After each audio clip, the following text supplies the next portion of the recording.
Hi guys, welcome back to the Can't Vouch for It podcast. Today I am by myself without the lovely Rachel, but I have with us the gorgeous Natalie.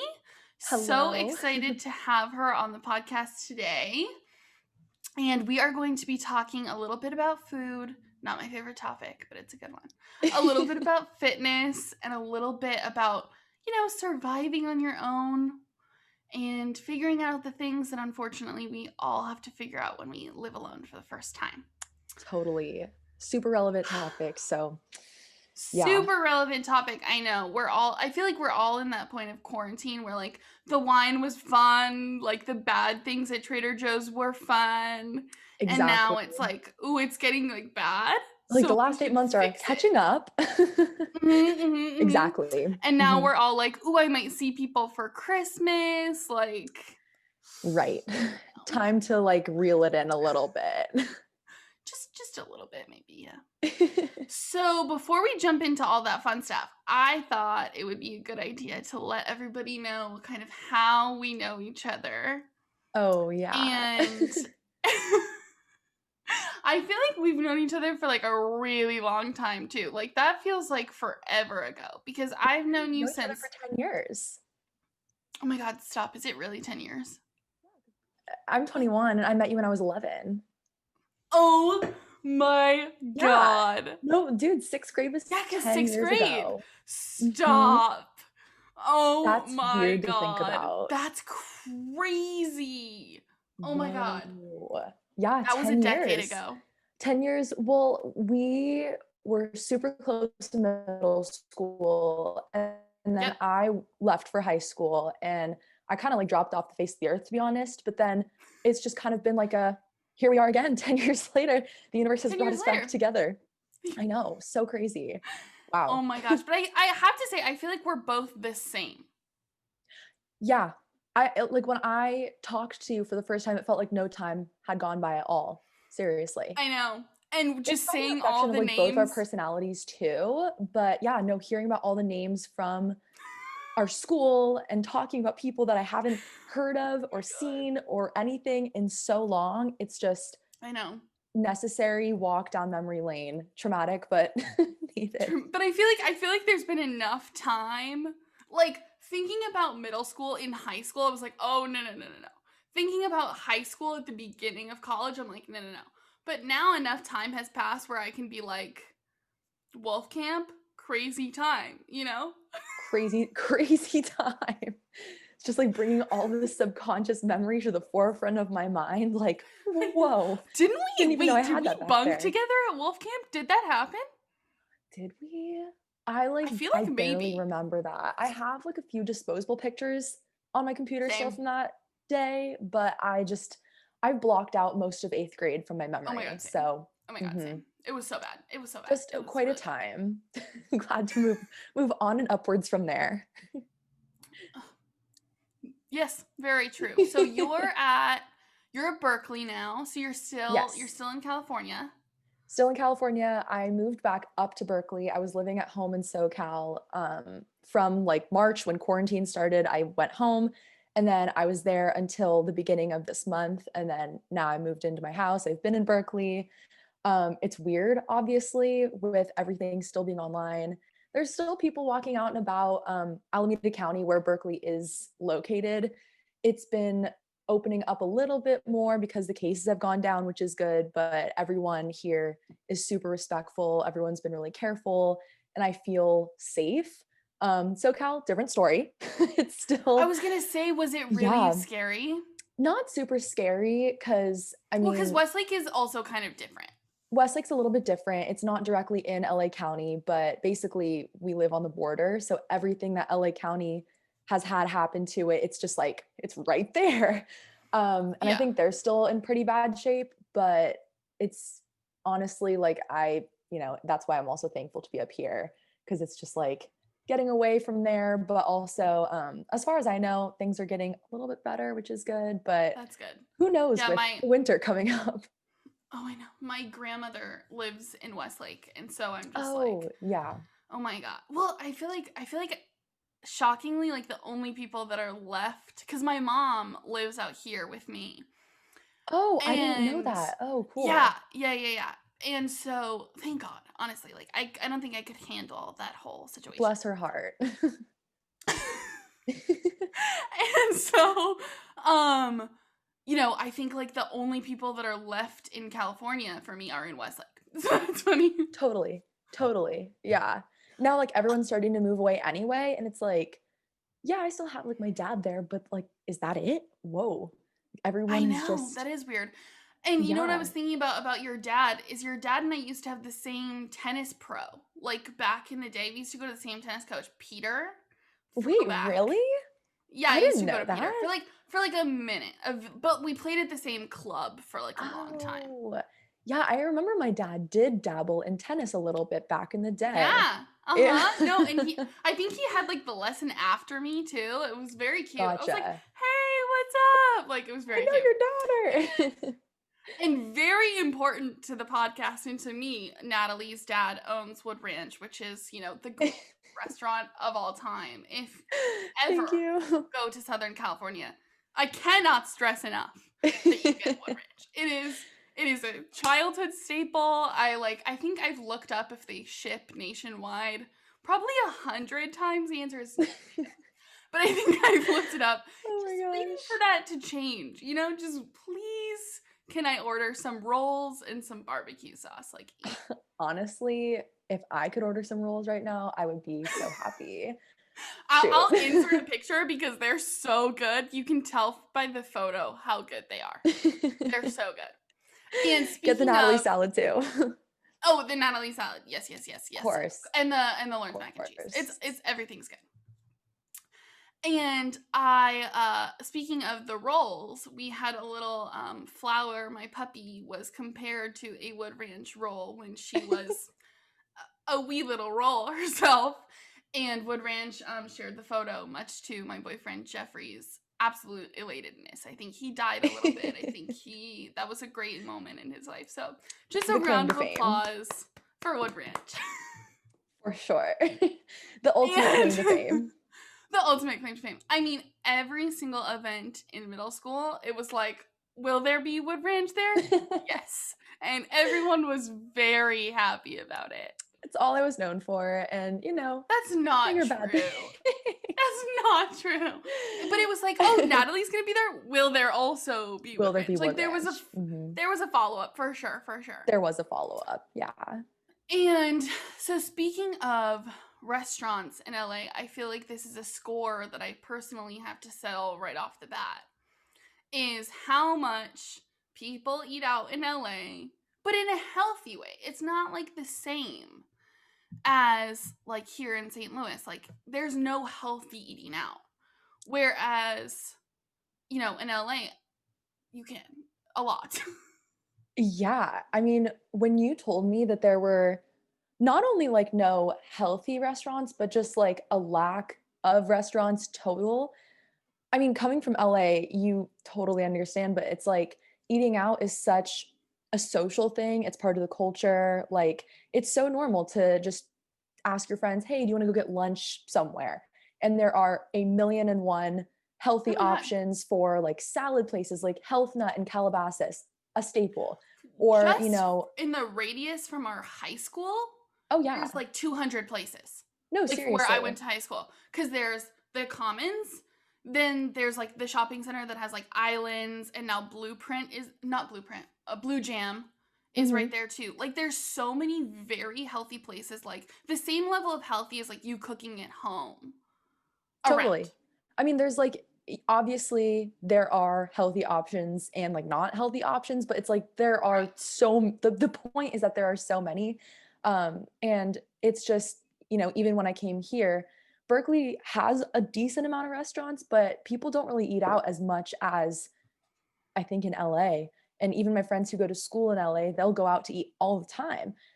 Yeah. And so it's just a big cultural thing. But in that, it's more of like a focus on eating healthy. Like you're not just going to go out and eat In-N-Out and Chick-fil-A every day for lunch. Some people can, some people do. Right. But the point is like, here, for example, we have a Sweet Green, like kind of Oh, I close. And love so Sweetgreens. I love Sweet Green. And so like that's, a healthy option and you can totally customize it however you want. And that's just like a Yeah. normal thing. Oh, let's go get sweet green. Um, and obviously it's going to be a little bit more expensive if you're going to eat healthy, but it's the options there.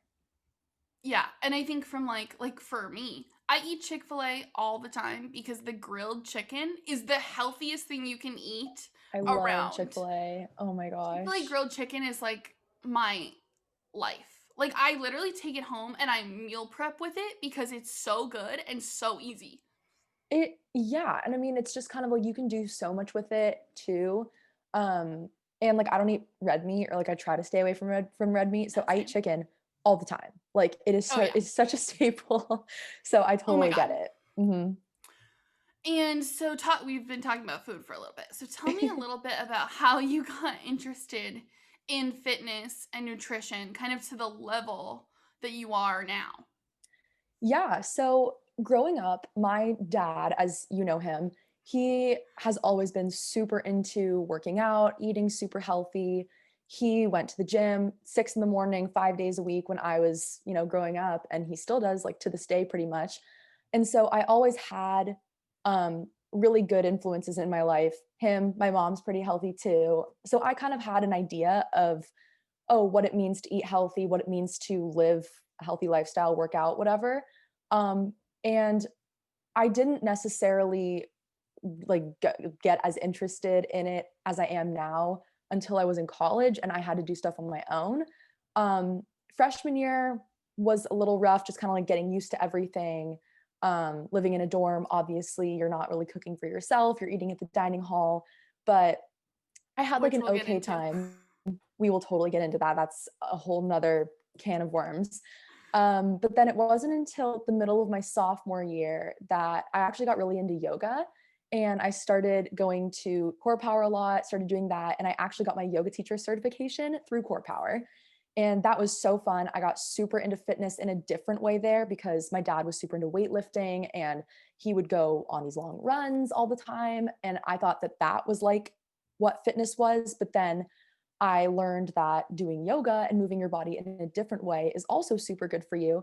And I got really into that for a while. And I started following different fitness influencers on Instagram and learning kind of a little bit more about fitness, nutrition, just kind of like the basics around that. And around beginning of second semester sophomore year, I started going to the gym pretty regularly here at school, just like the smaller one. And my friend Connor, shout out if he's listening, he helped me set up my first squat rack because I started getting into lifting a little bit and I just had no idea where to start. And so I remember day one, he helped me set up my first squat rack. And then basically from there, I was still doing yoga, but it was a slow transition into, oh, wow, like I really love weightlifting and feeling strong. And that was kind of how I got into it sophomore year. But then at the beginning of last year, so a little over a year ago, is when I started taking it like pretty seriously. And I hired a coach. Like, I love her. Kelly, if you're out there, I love you. And she helped me understand what it means to track your macros, what even is a macronutrient, how to properly fuel your body for your specific goals and for your activity level. Um, and she helped me program like how to work out and what it means to have a split and work different muscles in your body and what exercises work different parts of your body. And since I've been training with her for the past year, I've been seeing like so many results in strength gains and I feel so much better. I feel the best I've ever felt in my life. And I feel like working with her, having her as my not only my coach, but like my accountability partner, and kind of having that level of support has helped so much. And I've learned so much to where now I feel like not only is fitness like a really big part of my life, but it's also something that I really love. And like I actually like really love going to the gym and I love the idea of working out. And it's not just like a chore for me anymore or something that's this vague, like abstract fitness, nutrition, whatever. Like it actually makes Right. sense to me and it's something that I love talking about. So yeah, now here we are.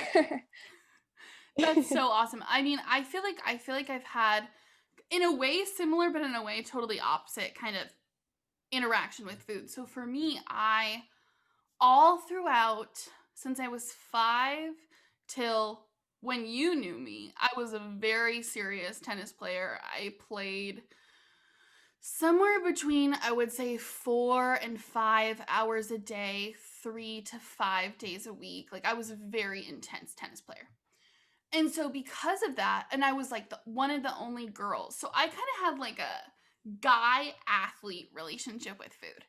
Like, food, you can eat whatever the fuck you want. It's awesome. Like, whatever. Because, I mean, I was in such good shape. It did not matter what I ate at all. And I wasn't old enough to understand, like, what I put in my body mattered for, like, my game or anything like that. I didn't understand that. And my mom has always, she eats healthier than anyone I've ever known in my life. But I'm a super picky eater. So I saw kind of her version of healthy, and it became like this very unattainable thing for me because like I can't do that yet. I don't know if I'll ever be able to sit down with like a bowl of broccoli and like look at it the way that she does. Like, I can't do that. And so for me, it was like, I don't want to think about it. I don't want to talk about it. I just want to, I'm playing tennis to a level where I don't have to worry about it. So that's like a problem for another day. And then after middle school, I moved. And so I left, and I moved, and my private tennis coach left my tennis club all in like a 6-month period. And for me, because I wasn't competing, like, that was really the point of it, was like that social interaction. And I was just having such a fun time where I was doing exactly what I was doing. So it wasn't something that transferred easily. And so when I moved all the way to West LA, like Marina Del Rey kind of area. And so I tried out for the rowing team. UCLA has like a high school rowing team. And the level of athleticism that they expected, even for me, it was so high. It was like completely unattainable. And so in the process of like for example, you have to run 3.5 miles to try out for the team. Why? I'm sorry, what? You're gonna be rowing on the ocean. Why do I have to run 3.5 miles? And so Oh my goodness. I had never been a runner. Like, I had done suicides on the court and stuff like that, but I wasn't like a distance runner. Like, that didn't make sense to me. So as I do, I like hyper focused on that goal, and I got a trainer and all this stuff, and I ran on the track that I was going to have to run that 5K on. And it took me a little over a year running, I think 6 or 7 days a week with a trainer to be able to run that 5K. And if you know me, I'm a Taurus, very stubborn. So I ran it once and I go, great, I'm never doing that again. I like met my goal, dropped out. Would be me. Would be something I do. Strong Leo energy. And I think that the process of doing that was really detrimental to my relationship with fitness, because I just saw it as like this unattainable goal that when I do this thing, it will unlock this door for me, kind of thing. And my mom went vegan during that time, and I went vegan during that time. And being vegan and a picky eater is extremely difficult. And so my relationship with food changed drastically. And I think I've had like every eating disorder diagnosis you could ever imagine. So I think at that time I was probably like verging on orthorexia. Like, if I ate something a little extra, I would run a little harder, a little longer, whatever. And so I stopped doing that. And then my late high school, early college, my relationship with food and fitness completely changed. I stopped working out. And so I stopped being an athlete. So I was eating like an athlete, but I wasn't being an athlete, which not a good combination. And I also had a new boyfriend. So it was like, I'm happy. And we all know what happens when you get happy in a relationship. Your scale goes through the roof.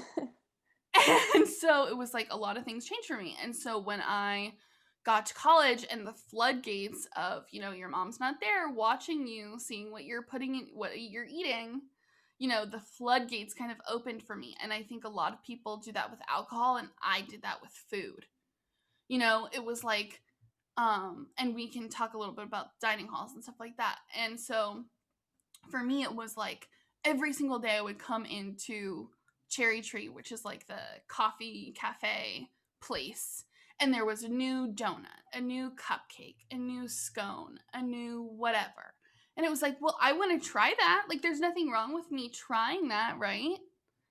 Well, you do that every day for a long time, and things start to not be great. And so it was like, then it was just this, you know, snowball effect of like, I'm not taking care of myself because I'm in my freshman year of college. So I'm not sleeping. I'm living on caffeine. I haven't worked out in probably 2 or 3 years at this point, and my relationship with food is just on the deep end. And so I ended up, I told Natalie about this yesterday and she almost died. So I ended up almost having to get my gallbladder taken out because of how bad the food was at school. And this was after me trying to like fix things. And so then I ended up going on medical leave because I thought I was going to have to get my gallbladder taken out. And literally, like, that's when I was like, okay, I gotta fix this. I gotta change my relationship with food. I have to go to therapy. I have to do whatever it takes because this is just really bad. And so basically from then to now, it's been like a 3-year journey of changing my relationship with how I feel about my body, in a way of like, my body is a vessel that gets me through to do what I want to do, instead of like something that I can post on Instagram and other people will tell me looks a certain way. And same thing with food. It went from like this joy, this fun, this whatever, to like, well, I need to fuel my brain and I need to fuel my body, and just changing that relationship that way. Yeah, I mean, going off of that last point, actually, it's so important, especially with coming into college. Not only are you coming into a brand new environment where you might not know a lot of people, you're in a brand new living situation. You're like, just so many new things are happening to you. And I feel like what a lot of times people end up doing, especially like girls that I know, the one thing is what you put into your body. And so a lot of people end up getting really fixated on food in a really unhealthy way, because in a new environment where there are so many things out of your control, the one thing you can control is your food. And you can either take that and spin it in a positive way and be like, okay, I'm here to get good grades and I want to have a good time. I want to have a clear focus. I'm going to take this food and use it to fuel my body in a positive, healthy way and focus on nutrition, and not necessarily be perfect about it, because obviously, like, you're in college, you're going to go drink, you're going to go get late night pizza with your friends, and those experiences are, priceless, and you should not pass those up just because you're focusing on food. Or what a lot of times has happened, I think it also kind of happened to me, when I was a freshman. I went vegan for the first half of my freshman year, and that is already super limiting, as you said. And Yeah. I think I took that to an extreme too, and was just kind of like, oh my gosh, I'm not doing well in school. There's so many things going on.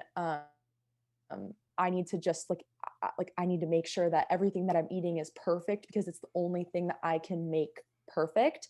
And I think Right. that kind of all or nothing, very binary, like, oh man, well, I ate a bad meal at lunch today. Well, shoot, screw it. I'm just going to eat bad the rest of the week. What does it matter?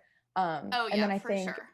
definitely freshman year was interesting in that way. But I think once you kind of move past that, I think it's easier to kind of take a step back and be like, okay, well, now that I'm getting settled, how is my relationship with food affecting other aspects of my life? And how can I make sure that I'm thinking about it in a way that's productive, healthy? I mean, food can also be an emotional thing in a good way too. Like, food is very celebratory. Like, you go to a party and they have snacks out. Last night I went to my friend's Right. apartment for a little get together and they had like Halloween cookies out. And yeah, I ate like four. So food can be, it doesn't have to just be um, like fuel and that's all it is. Yes, in a Right. very objective sense, food is what's fueling your body, but if you can also enjoy food and unhealthy snacks in moderation as well. And it doesn't have to be this horrible thing that's going to ruin any type of progress. And And I it's think not a that's really statement about important. who you are as a person.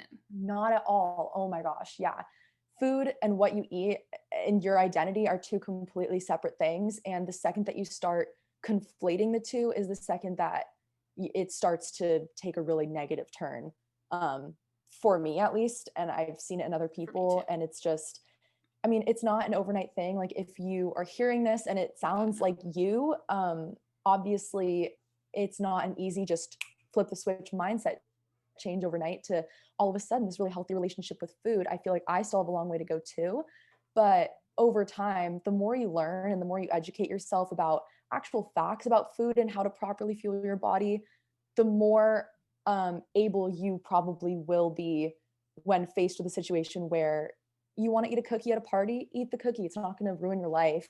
Or and if you're in any situation and you want to eat something and your brain is telling you, oh well, no, it's this bad thing, um, do it if you want to. Like it's just it, yeah.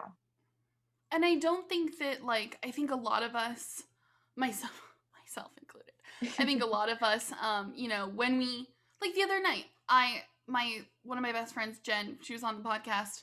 We, Friday nights, we love to have like wine and cheese and hang out and watch like Dance Moms or something because we're exhausted. We push ourselves way too hard. And that's like such a nice way to like come together and hang out. And it's like, I don't need to wake up the next day and be like, well, last night was a total shit show. So starting today, we're going to do this, this, this, and this. It's like too much, And a lot of the questions that we got were like, so when you're in that mindset and you will kind of want to jump into the deep end of like clearing out your pantry, buying cute workout clothes so you'll motivate yourself to go to the gym. How do you take those first steps in a way where like you actually get to the first step? You don't get lost in kind of all of the pre steps. Yeah, totally. I think especially with social media, there are so many people out there that are like, here's a gigantic list of things that you need to do in order to be fit. And then the gigantic list of things will vary from user to user. And so as someone who's brand new to this, you kind of feel like, oh my gosh, this is so overwhelming. I don't even know where to start. Maybe I should just not start at all. And I think something that really helped me was choosing like one or two very short term, attainable in the moment goals that I could just focus on for the time being. And once I had those down, take a next step. And so, for example, I think now, especially with COVID, a lot of people are really stressed out about like gyms not being open or feeling anxiety about going back to the gym because of everything that's going on. Totally understandable. And so I feel like a lot of people that I know that are struggling with that are like, well, I don't feel motivated to do home workouts and I don't have heavy weights that I can lift and I just don't know what to do.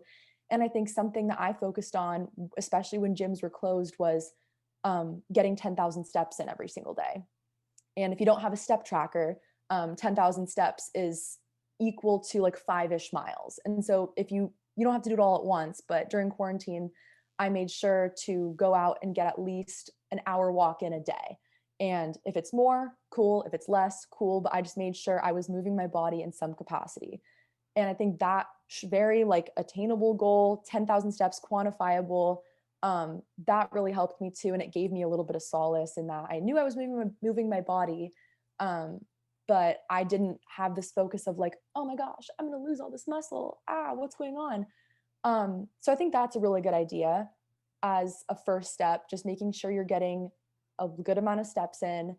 And then in regards to food and what you were saying, like clearing out your pantry, whatever, I think a good first step would be to identify what you have, see what you have.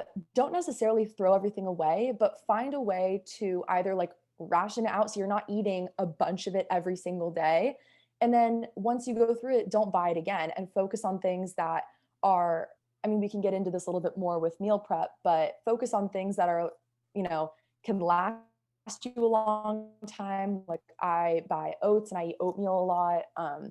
Don't buy produce that's going to go bad in 2 seconds if you know you're not going to eat it. Focus on things you know you're going to eat, but that will also fuel you and sustain you in a positive way. Yes, you can buy a few snacks and junk food and like have them there. It's not necessarily a you can't have it, throw it away type of thing, but I think that's just a matter of how do you see it? Do you see it as this like Pandora's box of if you open it and you have one, you have to eat the whole thing and then, oh no, like what's going on? Or is it like okay, I can leave that pack of Oreos in my pantry and eat one today, one tomorrow, two the next Mm-hmm. day and be fine with it and leave it there.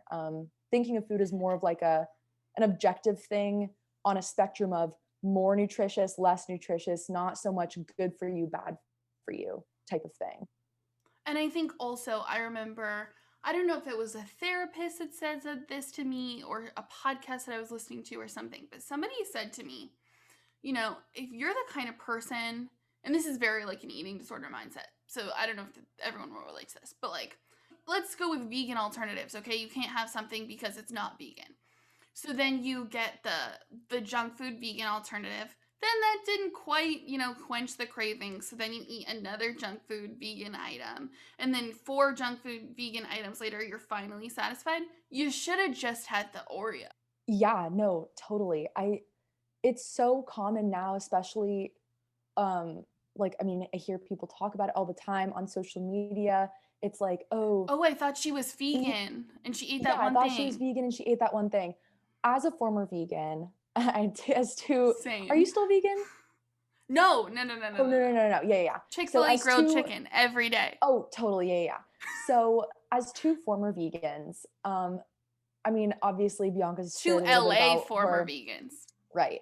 Bianca shared a little bit about her past with eating disorders, and I don't think I necessarily had an eating disorder, but I know I definitely had an unhealthy mindset towards food, especially coming into college and being vegan. It's this very um, for someone like me with this, kind of unhealthy mindset. It added on to this whole idea of this is food that is good for you and this is food that is bad for you, and it put it in a light of this food is especially good for you because it is morally good and environmentally good, and this whole like it put a different light on food in a way that I know some people that can totally handle it and they have a very healthy mindset towards food, but for someone like me it just added to the whole dichotomy of this food is good for you, this food is bad for you. If you eat the bad food, you are ruined and your progress is ruined and you're gonna regret it, this whole thing. And I think it took a long time, but switching that mindset from food is good and food is bad to just food is food. An Oreo is an Oreo. Eat the Oreo. It's Yeah. not going to kill you. It food is just food. That's all it is. It's not good, it's not bad. The way that you think about food and the way that you treat food is good or bad. But the Yeah. food itself is just food. It's very And I think philosophical, but also, yeah. yeah, and I think a lot of college students, especially, we use food as self care a lot. And I think if you can, I know that this has helped me so much. Instead of ordering Postmates, if that's your self care, do a face mask, call a friend. Like, just taking that thought and recognizing it for what it is. Like, this is my attempt at self care because I'm emotionally and physically and everything drained, and I'm looking for a way to care for myself. I'm not saying, yeah, the gym is going to be your self care right now. So maybe not. But I'm saying, like, if you can just, watch a movie instead, or, do something not food related, I think that that can, like, really change things. Because, especially when you live alone for the first time, food, I think, is, for me at least, like, it was something where it made me feel less lonely because it was like, oh, I'm trying something new. I'm, whatever you say to yourself in that moment, I think if you can, like, I remember I would just jump in an Uber and go to campus when I lived off campus. My friends lived on campus. And just to take myself out of like that headspace of like, this is the the kind of rut that I'm falling into, and just changing instead and having a moment of like, I'm gonna do something great for myself that's like not this, because this is not gonna feel great in any way, shape, or form in a few minutes, you know? Yeah, I you hit the nail on the head with food as self-care, especially for people going through anxiety or Yeah, living alone, like what you were saying. Especially now, I feel like everyone is just at home with their snacks and their pantries, and it's all just right there. And people are feeling this anxiety towards food in this way. And I think if you're feeling any type of anxiety and you find yourself going to food as a solution or a form of self-care to help you feel better, um, I would just maybe either if you journal, maybe read your like journal, take a journal prompt and just kind of figure out like what is causing this anxiety. Is there a different approach that I could take that isn't food related? Obviously, if the food approach is an unhealthy approach, like if you're going to an extreme or you find yourself either like losing weight, gaining weight really rapidly, and it's just causing your body a lot of unnecessary turmoil. I think if it becomes an unhealthy thing, that's the time where it's probably a good idea to step back and be like, well, should I go get help? Like, do I need to talk to someone? What are some other things I can do besides food that will maybe right, bring me to the same result of feeling better? Because, like you said, there's the whole, oh, well, it'll make me feel good in the moment, but then like tomorrow, it might make you feel not great.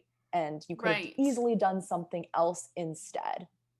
Right. And I think a lot of people, I mean, I personally know people where it's like, and the person I'm talking about has a great relationship with food, and it's just if I did this thing that they do. Where they will motivate themselves to do a specific task by giving themselves a food reward at the end.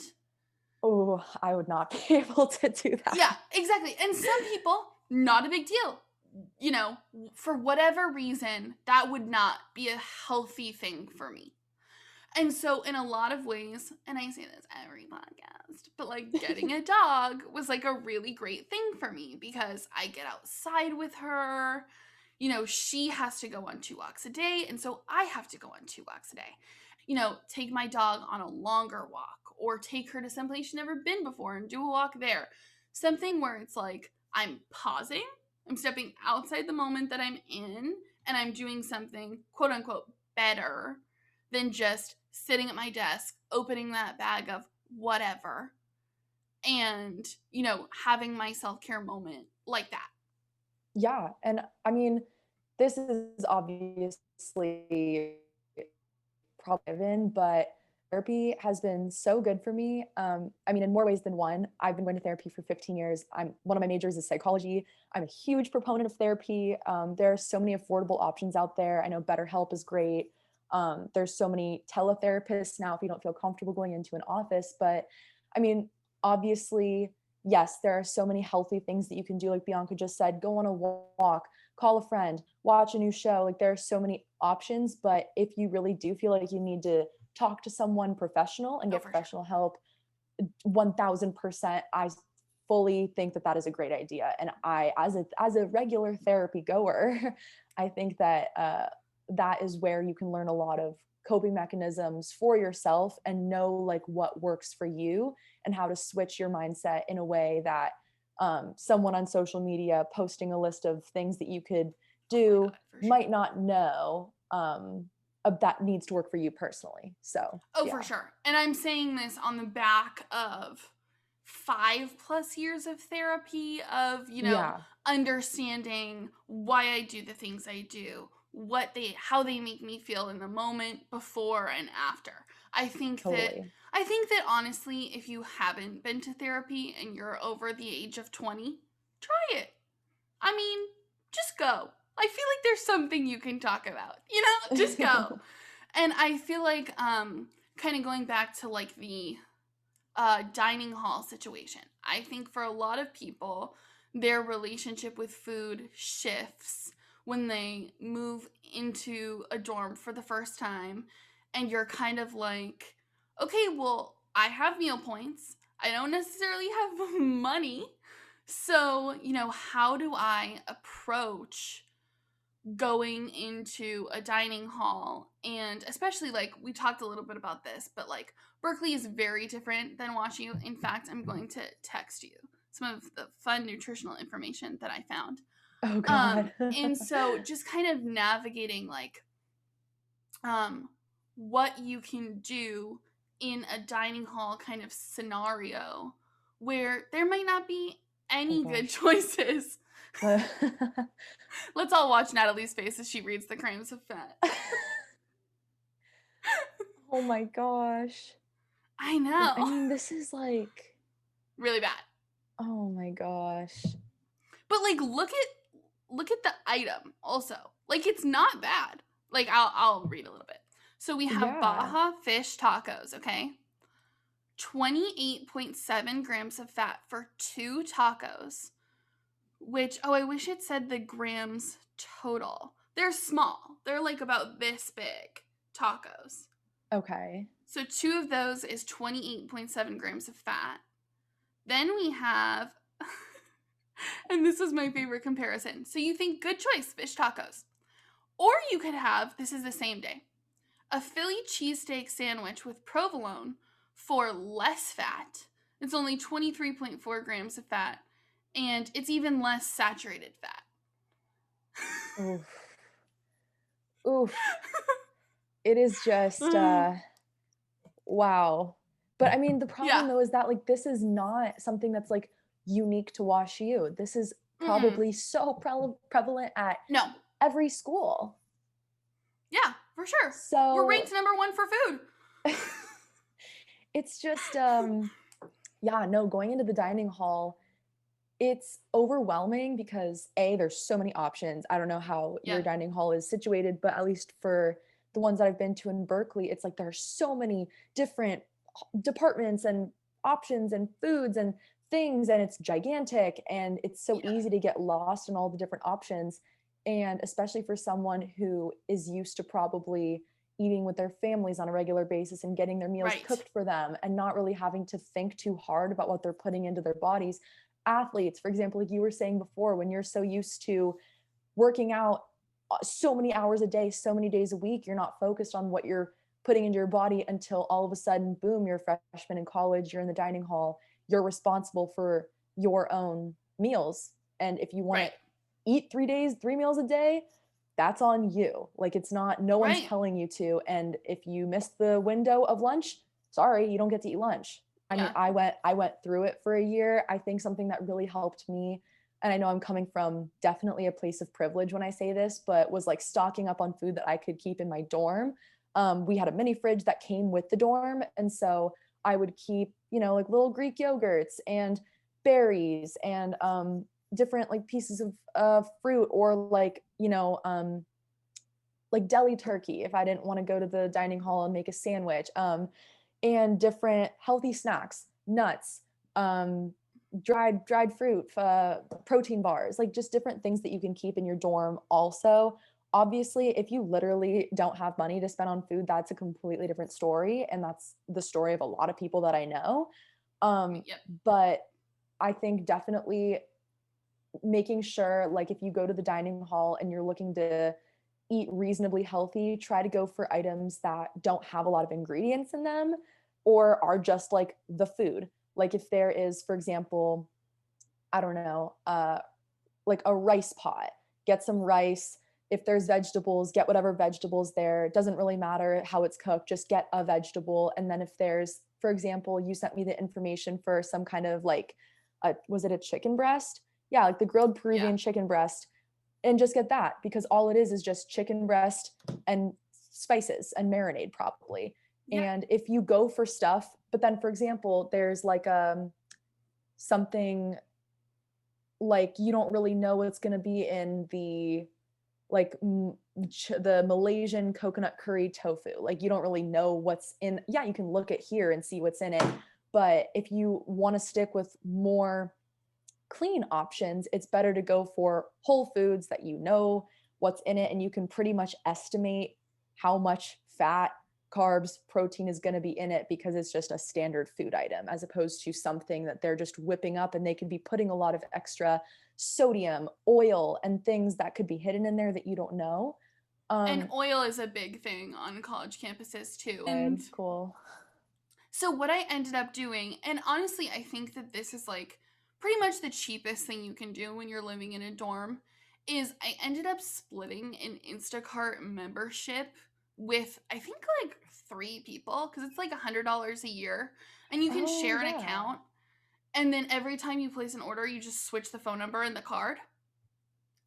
And so, and then I think from like an accountability thing, like if you can keep each other accountable, you can have your mom place your orders for you, something like that, where it's like, for me, I hate thinking about food, I hate dealing with food.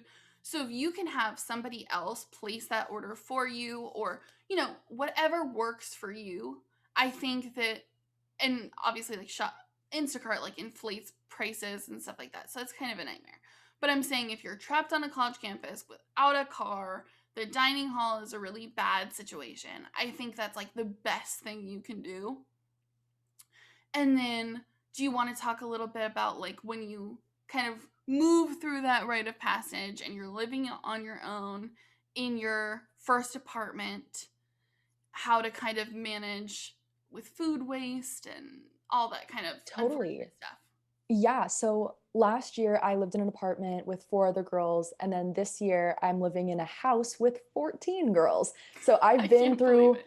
and also, yeah, so I've kind of been through everything. I lived in a dorm for the first half my freshman year. Then I lived in my sorority for the Oh, half yeah. last half of freshman year, all of sophomore year. So I have that experience too. I could totally touch on that because that was a lot to live in a sorority and not be able to cook basically anything. But living in my first apartment and having a stove and an oven and like anything that you could want to cook, um, it was so liberating. And I think definitely like what you were just saying, food waste is a huge thing, especially when it comes to living on your own, because for the first time, you're like, oh my gosh, I have a gigantic fridge and a lot of freezer space, and I'm just going to buy everything. And just to have it and it's there, and there's not really any kind of structure to it. But Right. in a cost effective and like food waste conscious kind of way, I started meal prepping and planning out what I was going to eat that week and figuring out if I could use certain ingredients to overlap in certain meals. So, for example, like this week, Right. I'm having oatmeal every day for breakfast. So I know exactly what ingredients I need to use in that oatmeal. And then for lunch, I was going to have like a turkey wrap with some carrots and hummus. So I knew I needed to buy the ingredients for that. But then the spinach that I was going to use for that wrap, I could also use in like if I was going to eat pasta that night, I could stir it into the pasta and eat that a few days in a row, and then something else for the other few days in a row of that week. And really focusing on cheaper staples and not buying like the most expensive chicken breasts at Trader Joe's, and um, buying stuff that I know would last long, like pasta. You can keep it in your pantry forever and it won't go bad. Yep. And buying frozen vegetables and fruit instead of fresh because it's cheaper and they last longer. And definitely planning what I was going to eat so I could buy the exact quantity that would last for that week and know that I would go through it. Or if it's like a dip, like hummus or something, and I know it can take me into the next week, buying something like that that I know I can finish. And especially, I think my situation being here this semester is a little bit different, especially because I'm only here for in total a month and a half. I got here at the beginning of October and I'm leaving on November 13th. And so I didn't want to buy something that I knew I wasn't going to go through in that month. And so that's Right. especially why I've taken the taken time out of my day, like on the weekend, to just kind of plan out, okay, what am I going to eat this week? What do I already have that I could use again this week? And keep things fresh so I don't get bored. Also making sure to leave like 1 or 2 opportunities if my friends want to go get dinner or lunch one of the days. Right. But if you're someone that doesn't really like to cook, I would 100% suggest looking into, I mean, there's so many Instagram accounts out there that are like quick and easy meal prep that you literally cook once for 10 minutes on Monday and then you have food until Thursday. And I Right. love doing stuff like that because it's like you cook once and you don't have to cook again until the weekend. It's great. So, That's awesome. Yeah, and so I know for yeah, me one of my first purchases was an instant pot and an air yes. fryer. Oh, air fryer. Because I live by my air fryer. don't you think with those two things that's like elite? Like Oh, yeah. There's no effort that has to go into it. Literally, I mean, I have only used an instant pot like once, but at least with the air fryer, you can put literally anything in there. Like I do my yep. vegetables, all you have to do is just like season them, put some, if you want to put oil on them, whatever. You toss them in, you leave them there, and then you take them out 10 minutes later. It's so easy. Obviously, it's a little bit of an investment, but I think it's so worth it. It's easy cleanup, no effort. If you're someone like I know WashU and Berkeley are like super academically stressful and rigorous, and there's just so much time that you want to spend studying and focusing on your classes. And a lot of people here are like, I don't have time to cook. I don't have time to think about what I'm going to eat. I just need to grab something really quick and not focus too much on it. For someone like you, oh my God, please invest in an air fryer, an instant pot, or something similar like that For because it will sure. save your life and you can cook in bulk and have food for the week. And the other thing that I will say too is if you, I mean, my mom is like a five-star chef, okay? And so luckily, I mean, I live with her, but she doesn't cook for me. So, you know, because she's vegan and I'm not. So it's a whole thing. So, but what I will say is like, if you can talk to someone in your life who does cook and find out what 5 spice mixes you should buy, that will like change your game. Because if you're dealing with like if you're a really picky eater like me, if you're dealing with a lot of like chicken and rice, chicken and potatoes, you know, kind of meals like that, it's like you just add this spice and this tomato sauce and whatever. And it's like if you can, like for me, I meal prep sauces because that can Ooh. change my meals. You know what I mean? Like I can meal prep 2 meals for the whole week and sauces will change it, you know? 1000%. Like the second I So learned I how to use think spices, game changer. yeah. And so I think that I mean, I'm not gonna lie, like food sucks. Food is hard. Food is like I would say the number one struggle in my life. Like food is really hard. And so I think if you're having a really hard time, like reach out, you know, whether it's a coach, whether it's a friend where like you always see them with like bomb ass home cooked meals on their Instagram story, like whatever. Like I think anybody who like enjoys that would be really flattered by being reached out to and being like, "Hey, I saw that thing that you made last night. What is that?" like kind of thing. That's literally why I started following people on Instagram that post their meals and post what they're eating, not for like, oh, I need to follow exactly what they're doing, but just getting different ideas because it's like if you are not super into cooking, it's just not your thing. It's hard to not eat the same couple things every single day that you're so used to cooking for yourself and making. And so Right. finding different recipes and different ways of combining foods, it's become so much fun. And like, yeah, if you know someone in your life that's a good cook, invite them over and, make a That's meal such a with good idea them. too. Yeah, invite them over, make a meal with them, or, you Even guys go can, grocery shopping with them, you yes, know? exactly. It's someone in your life has to know about cooking for sure.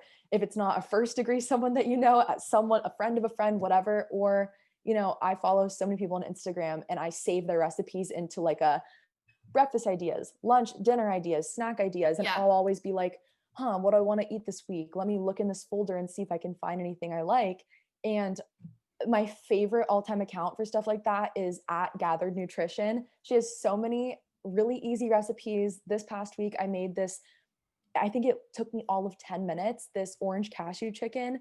My family goes crazy for it. And it's what you were saying. All it is just you slice up some chicken breast. It's like this really good orange sauce that you make.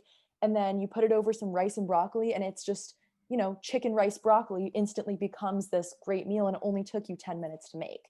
But then you have exactly. food for 4 days straight. So yeah, Exactly. And I definitely. think, Yes. and also, I have roommates, you have roommates. How do Hmm. you kind of deal with because for me, I personally really struggle with like seeing what food is mine and like figuring Oh, out how much food do I have left, what food, all that stuff. Like if you guys go grocery shopping together or separately, like how do you kind of navigate in a roommate situation where maybe one roommate eats super unhealthy and you're trying to like fix your situation? Like how do you kind of push forward through that? yeah. So last year when I was living in my apartment, we had one fridge. And so we all kind of said, okay, in this fridge, let's kind of divide it up so we know like which section of the fridge belongs to who. And I think I ate the healthiest out of all of my roommates. Not necessarily that they were buying junk all the time, but I would look in the fridge and see, like, okay, I know where my stuff is because I'm not going to buy this very specific, like, whatever they were buying. Yeah, And same with the fridge, or same with the freezer. Obviously, the freezer was super right. small, but we still kind of like knew. And then if there were ambiguous stuff that a few of us would buy, we would just make sure to write our initial on the lid or the cap or whatever. So that's what we did last year. Different story living in a house of 14. We all, Yeah. yeah. So we have a couple fridges actually. There are two big main ones. And then I have my own little like mini fridge that they have from before. And there are like a couple other girls with mini fridges that they split too. And so in my mini fridge, I don't have to like, obviously it's just my stuff.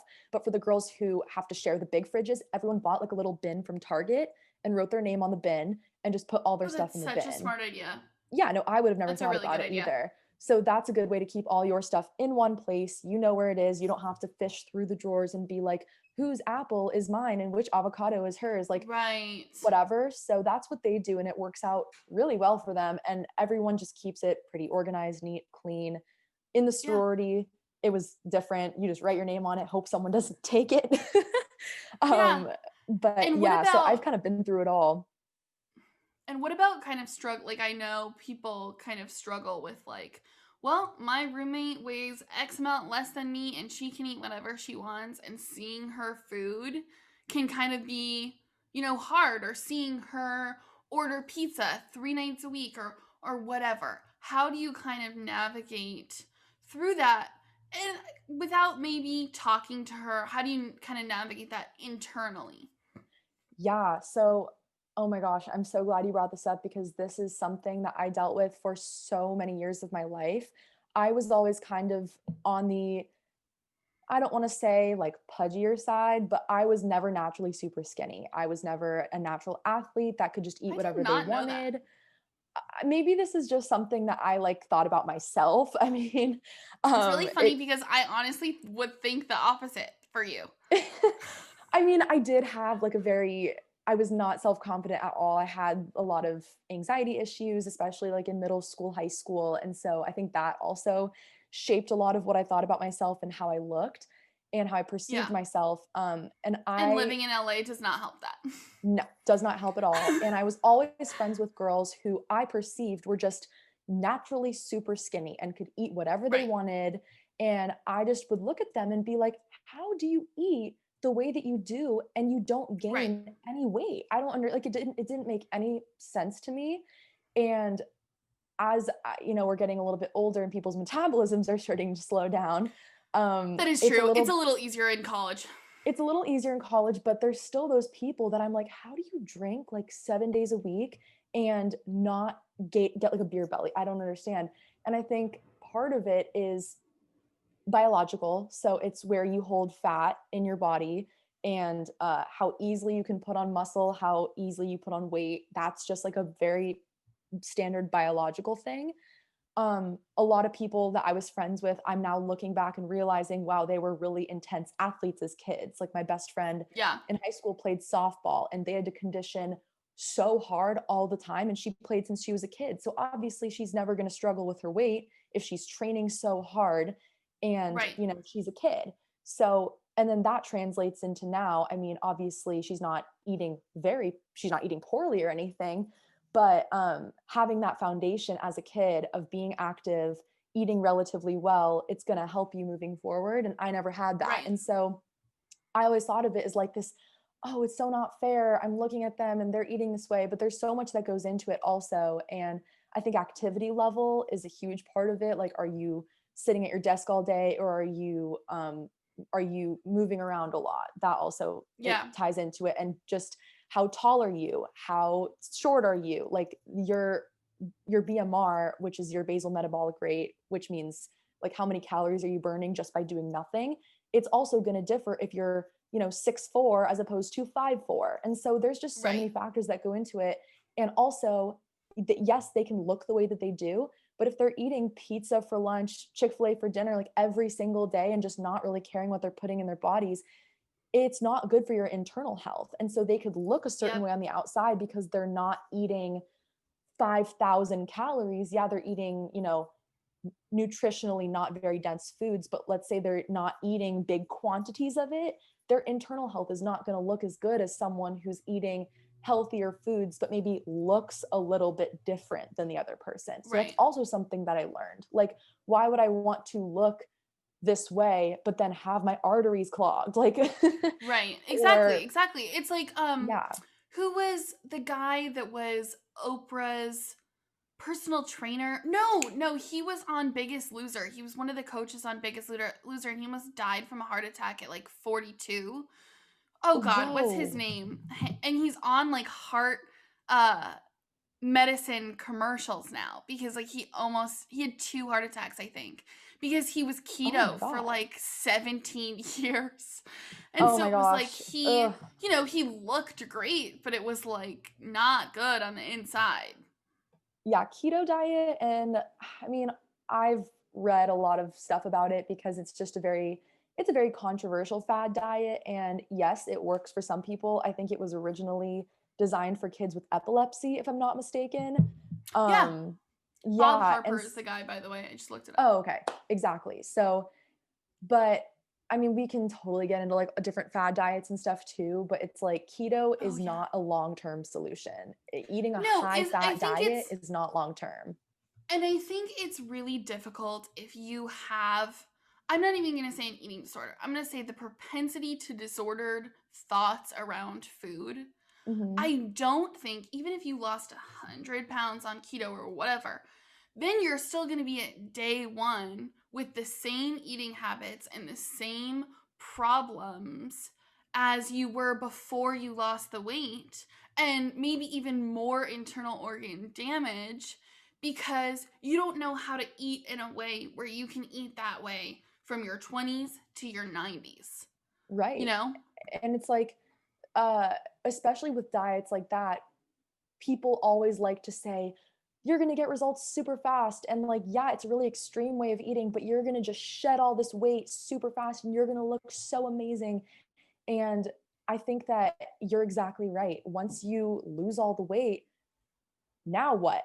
When you go back to eating Yeah. normal, maybe you'll gain all the weight back and there's no long-term sustainable solution. There's no lifestyle change that's, you're going to Yeah. maintain until your 90s. And so I think definitely something that people need to think about is like, okay, yeah, there's all these different options for fad diets, but those are all just really fancy, difficult, complicated ways of just getting you into a caloric deficit, which is ultimately the only way that you can lose weight. And you can do that by Yeah. eating less food than you are eating, sorry, less calories than you are burning. Or if you want to do more activity, so you're burning more calories than you are eating, those are the only two ways. And yeah, you can do keto and eat whatever food keto lets you eat, but then if you're not in a caloric deficit, you're not going to lose weight. It's not this magical, oh, Yeah. the high fat is going to switch my metabolism and I'm just magically going to burn all these I'm going to calories. be in It's like, ketosis for 9 months. exactly. And it's like, you're going to be in ketosis for so long. And yes, you might lose all the weight, but then there's no lifestyle solution. And so you have to Exactly. kind of stop and think to yourself, well, if I want to get these results, but also maintain these results for a long period of time, what are some behaviors that I can either implement or change in my life that will allow me to maintain those results throughout my life? Like, what are some things that I can do for a long time? And if that means, you know, letting yourself uh, eat different, like eat red meat, for example, whereas some diets are like, ooh, don't eat red meat. If you need to eat in and out once a week, eat in and out. If that's going to let you Yeah. maintain your results. Don't fall into this mindset of like, I have to jump through all these hoops and do these really extreme things in order to get the body that I want, or Right. the healthy lifestyle that I want, because it's not. And the more complicated you make it, the less attainable it is, when it's totally attainable for anyone, and it should And be. you're just trapping yourself in a smaller and smaller and smaller and smaller cage for what you can eat. Totally. And it's like the smaller the Yeah, and cage, the that's not the louder, way it the should bigger the be. binge, you know? It's like because you Yeah. stick a pinky nail out of the cage and you're like, "Wait, I lived?" And then you flip that switch on Yeah. in your head and you just spent $60 on Postmates on whatever. You know what I mean? It's like, Well, actually, it's interesting that you bring up binging, because that's something that I have struggled with a little bit in the yeah, past, same. and not now or anything, but it's just going back to the whole all or nothing mindset of, oh, well, I ate one cookie, I'm just going to eat all of the cookies now, Yep. and Oh my framing god. it, Yep. and it's just, no, totally. And number one, it's framing your mindset differently. Like we said before, we talked about how food, you need to not like, there's a point where everyone has to realize that food is not good. Food is not inherently good or bad. Food is just food. That's one aspect of it. But for someone Yep. who finds themselves binging, I remember, my freshman year, especially, or my sophomore year, um, just like making sure I was eating super, super, super all day. But then at night, I would be so hungry. And then I would find myself eating all of the snacks that I had, and then sitting there and be like, wait, like, what did I just do? Fuck. What just happened? Um, and there's definitely, like, I mean, there's totally like binge eating disorder. And there's actual eating disorders that are related to binging. And I don't know if I necessarily had that, but I think part of it is also, if you find yourself getting really ravenous at night, what are you eating throughout the day? Are you restricting Yep. yourself all day? And are you not eating enough calories at meals to keep yourself full until the nighttime? Because something that is really common for people to say is, oh, eat a bunch of smaller meals throughout the day to keep your metabolism super high. And so you're not gonna, get weighted down by all this food if you have like three bigger meals a day, which is bullshit. Like, it is the biggest lie I've ever heard in my life. I mean, it works for some people who don't like eating like big meals, but I found for myself, I need to eat a fat breakfast, a smaller lunch, and like a small-ish dinner with like large snacks in between. Because if I Yep. don't, I'm going to be constantly thinking about food all day. When can I eat next? How many hours should I wait until I eat my next meal? Like, Yep. if you eat enough calories at meals, and you eat enough protein, carbs, fats, micronutrients at meals, so you're balanced and you have enough nutrients to carry you into the next meal, that's what's going to help with binging too. Because binging comes from like the restrictive mindset of, well, the snacks are there and I can't eat the snacks and they're bad. But then it also comes from like, you're physically not eating enough during the day. And so, Right. yeah, you're going to be hungry at night, and then that's going to happen. So, to get out of that Yep. cycle, I would definitely say increase the amount of calories you're eating at meals. And I know that might be scary, because you're like, oh, eating more? What? But Yep. the second that I found that I was eating enough at breakfast, I wasn't thinking about food until lunch. And then if I ate enough Right. food at lunch, I wasn't thinking about food until the mid afternoon. And then that, it like, shifting your mindset away from always thinking about food, it's so liberating. Yeah. And I mean, I think that a lot of people can relate to that of like I mean, I watched my mom follows a lot of like vegan influencers. And so I was watching bad. I was watching one of their videos. And I think I said to my mom, if I lived this way, I would die. Like wake up in the morning, cook food, eat food, think about food, make more food, eat more food, think about food, eat more food. I couldn't handle it. And so I think, if you can find a way to eat, whether it's a big breakfast, exactly what you're saying, which I'm gonna try. I think that, a lot of us struggle with thinking about food and ruminating about food and all that stuff. And I do think that it's like, you know, when you're in a game of willpower, it's not a good place to be. And I think if at the end of the day, it's 9 p.m. and you're still starving and you're still ruminating about food and you're planning what you're going to eat for lunch tomorrow in your head, it's like those are the thoughts that create a binge because, it's like you're hungry. And If you are you, starving, that means you didn't eat enough throughout the day. yep. And I think Literally. a lot of us just play that game of willpower all day long until we're sitting in bed and a Carl's Jr. commercial comes on or whatever, and like that's the thing that then you have to have because you're so hungry. And Yeah. so, kind of at the end here, I just want to talk about, let's say everything that we've been talking about, I'm listening and I'm thinking, yep, that's me. I'm sitting in bed at 9 o'clock because I ate basically nothing all day long and I'm starving every night and I binge, pretty often. Or I'm just struggling with food in general, but I want to kind of make better choices for myself. I haven't been to the gym in years. Tomorrow's day one, how do you kind of approach that? Yeah. So I think it all goes back to what I said before about picking out one or two main little small goals that are super attainable in the moment that you can focus on for either just the day tomorrow, the coming week, something that you know you can do quantifiable. If it's 10,000 steps that next day, cool. If it's 3,000 steps, cool. If it's drinking enough water, it was something that was super game changing for me was increasing the amount of water that I drank because I found that I was drinking like a liter a day and that's not enough. And so making it kind of a game to hydrate yourself. I drink a gallon of water a day and I have a little app where I can track how much water I'm drinking. Um, that's also such a great goal. If you want to do something with food, maybe make sure with each meal the next day, are you eating a source of protein? Are you eating a carb? Are you eating a healthy fat? And what kind of micronutrient are you eating? And if you have no idea what I'm talking about, um, protein, some kind of like a lean source of protein, if it's meat, if it's some kind of vegan alternative, something like that. Healthy fat is it avocado, olive oil, some kind of like healthy fat like that, nuts, a carb.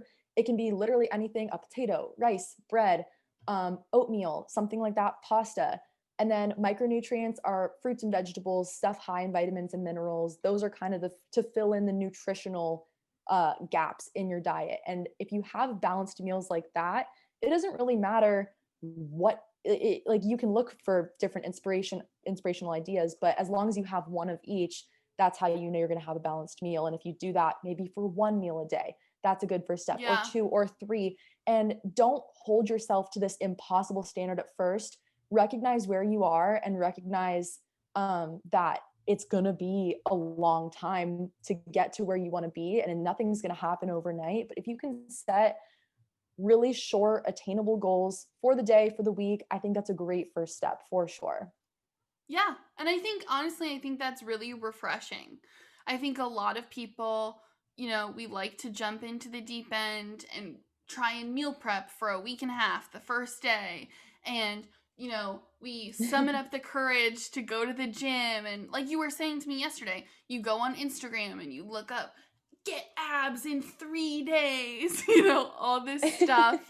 And it's like, then the next day, you're like starving, so sore you can't even open the front door. And, you're like back to square negative 2000 because that was so much work that you did for yourself.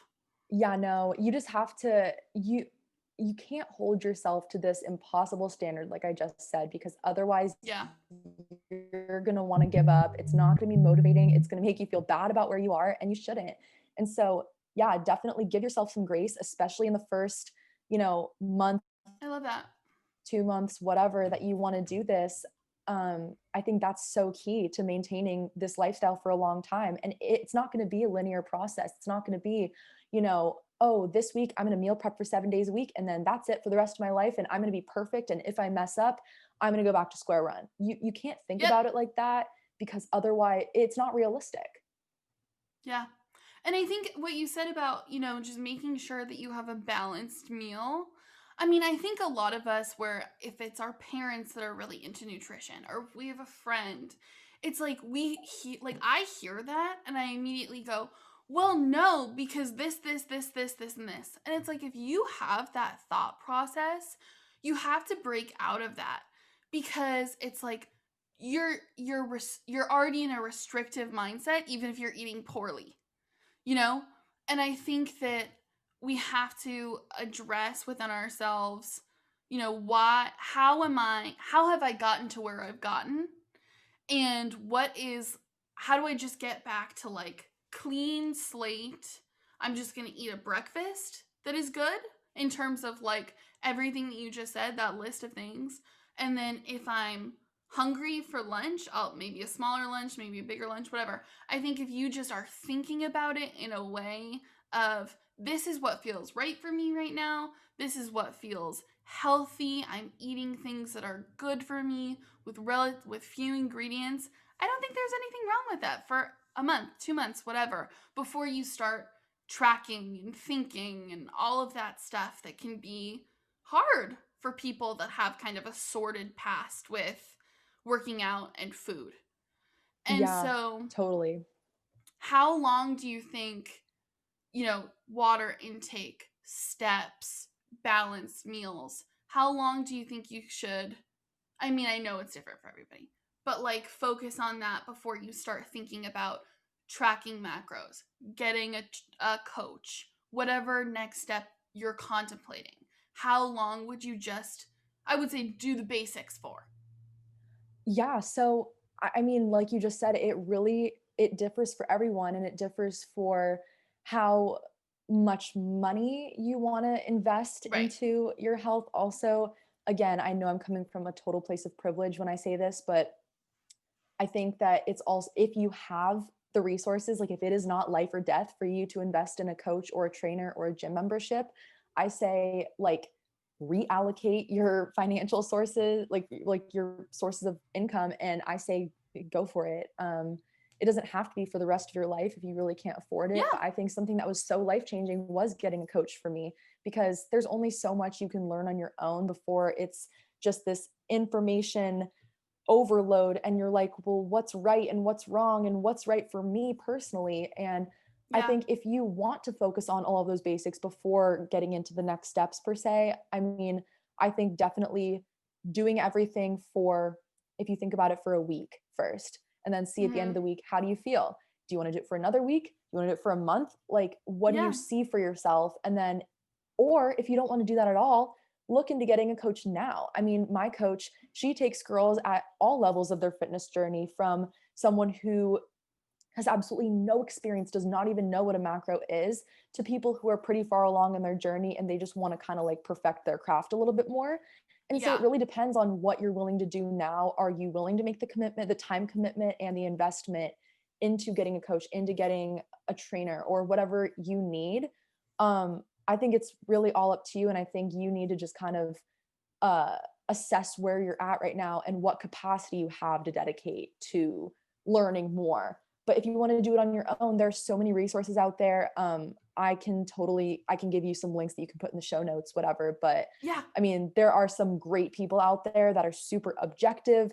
They're not trying to sell you anything, and Yeah. they care about helping people. And I think those are the people that you have to turn to when you want to learn more, before getting a coach or anything, if that's what you want. Yeah. Well, thank you so much, Natalie, for coming on. I Thank you think, for having I would me. maybe love to do an episode about fad diets and talk a little bit more about exercise, because I know that we didn't really get into that today.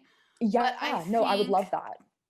I think that for all of us that are sitting in quarantine, wanting to kind of move in a positive direction, I think that everything that we talked about today is a great start. And I think what Natalie said about giving yourself a lot of grace, I think that's really important. And I think if you can just do one small little thing where you know, you don't have to get a water bottle, nothing. Just like use an app, whatever, add up the milliliters at the bottom of your whatever you're drinking. I think that that's a really good step, and you should give yourself a pat on the back for whatever that tiny step is. And it doesn't have to be, okay, I'm waking up, I'm starting my journey with my water, I'm gonna think about my water all day long. It's a little thing, the same way you wake up and you make sure that you brush your teeth, you know? Yeah. And also, one more point with water, do not, if you drink like only 60 milliliter, 60 liter, 60, what is the unit of measurement?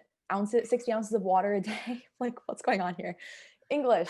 If you're someone that only drinks like 50 ounces of water a day, don't tell yourself tomorrow that you're going to drink a gallon, which is 128 No, oh ounces. my God, Don't no. do that. Make it, if you're at 50, make it 60 tomorrow and then 70 the next day, Yeah. because number one, it's going to be a shock to your body and you're going to have to pee every 20 minutes. But also, just like it's not going to feel good. So just also with Yeah. water, work your way up to a gallon and then go from Yeah. there. So And I think food works the same way. If you whatever that choice is that you're trying to fix, whatever that thing is, start light. yeah, Less add a options for protein, failure. do something. Yeah.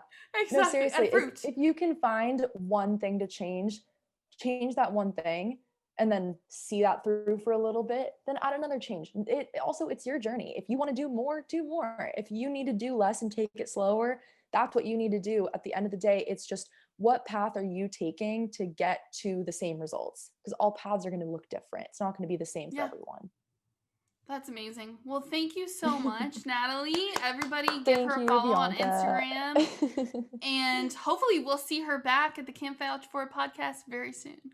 Yes, sounds good. Thank you for having me again. Bye, guys.